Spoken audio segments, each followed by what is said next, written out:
I used to be a guy who was experiencing the world, and now I feel like the world and the universe experiencing a guy.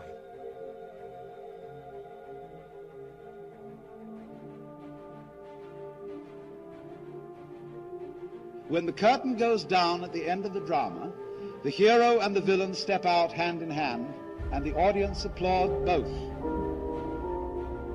Because they know that the hero role and the villain role are only masks.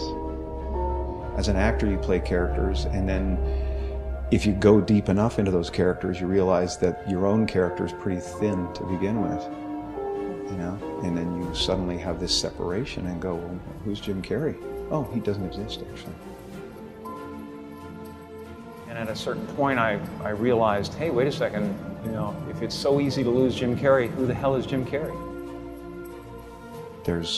There's just a relative manifestation of consciousness appearing, and then somebody gave him a bunch of ideas. They gave him a name and a religion and a nationality, and he clustered those together into something that's supposed to be a personality. And it doesn't actually exist. And none of that stuff, if you drill down, is real.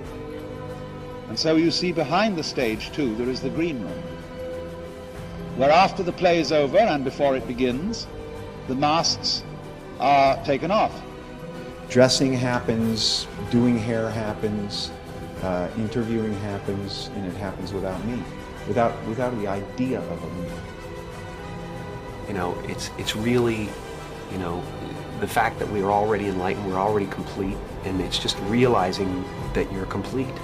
Once you realize you're complete, then this life and everything in it becomes a play of form, something to toy with and play with and make something good out of. It's what's happening right now inside everybody is they're going, who am I? And they're depressed, you know, a lot of people, because they're trying to hold up an image in the world. And that's what depression is. You know, people go like, oh, Jim's been depressed and stuff. Well, yeah, I was depressed when I was trying to be the Wizard of Oz instead of the sweaty guy behind the curtain. But now I know that Oz is a character, you know. Everybody walks around and they go like, why am I depressed? Well, it's because you're trying to be something for the world, you know. And as soon as you let that go, better things happen, because they're just happening. And there's been a series of kind of awakenings I've had in my life, and you know, people chalk it up to depression and all that stuff. I think that, you know, grief and sadness and all those things are the ticket home to nothing. I think that was a part of the process. There's been several other awakenings, and yet still I have a lot of egoic attachments that pull my attention and focus. I think, you know, the right marriage with the right character and the right guy who's going through something is essential.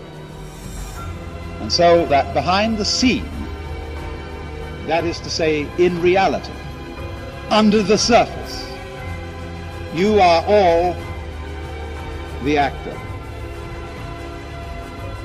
marvelously skilled in playing many parts and in getting lost in the mazes of your own minds and the entanglements of your own affairs, as if this were the most urgent thing going.